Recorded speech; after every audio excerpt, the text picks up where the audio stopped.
One of the virtues which is important for us to inculcate is the virtue of humility. Humility is realizing that we are not superior to someone else. In the world in which we live, we all want to excel. So as a child, our parents are always wanting us to come first in the class. If we go for sports, we want to win. And so it's ingrained into us to do better than everyone else. And so there's a lot of pressure on a person to do better than their peers. So since we are trained like that, we always think of ourselves as slightly better than others. And whenever we think of ourselves as better than others, then we create duality. Because there have to be two for one to be better than the other. So whenever duality comes into play, then it is not possible to know God. So the saints and mystics have always been talking about oneness. That we need to experience the oneness that we have with each other and with God.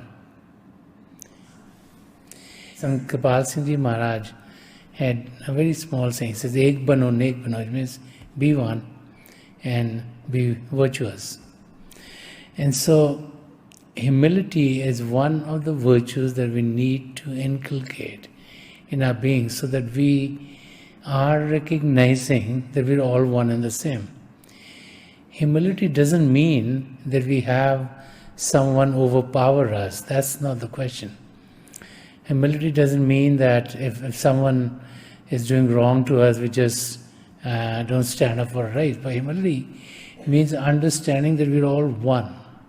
Humility means getting to that level where we realize that we are one. Now, how do we realize that we are one? First, we need to realize the oneness with the Lord. So what is it that makes us same as everyone else? It's not the outer part. The outer being is different. Our features are different, our cultures are different. We speak differently, we think differently, we eat differently. Everything about us on the outside is different.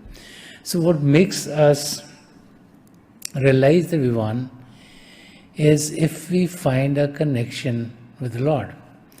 Now, once we find the oneness with God and once we realize that we are one with God, then the realization that if we are one with God, so is everyone else one with God.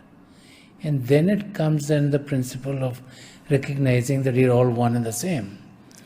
And this is where meditation comes into play. As we meditate, as we rise above physical body consciousness, we're able to connect with the divine power then. As the connection is made, then we realize that, there's something more to life than what we experience through our outer senses. And then, as the spirit soars, as the soul travels, as we get to experience glimpses of the divine, then we start to find our oneness with God.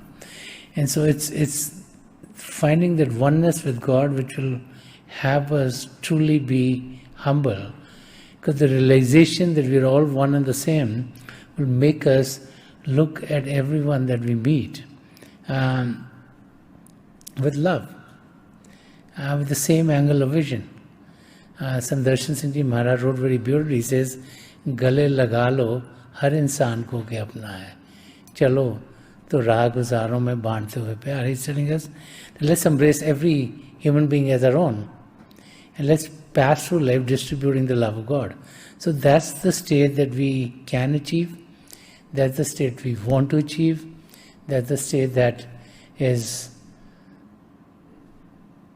the state which will make us live our life like we should be living. And that comes when we experience our oneness with the Lord.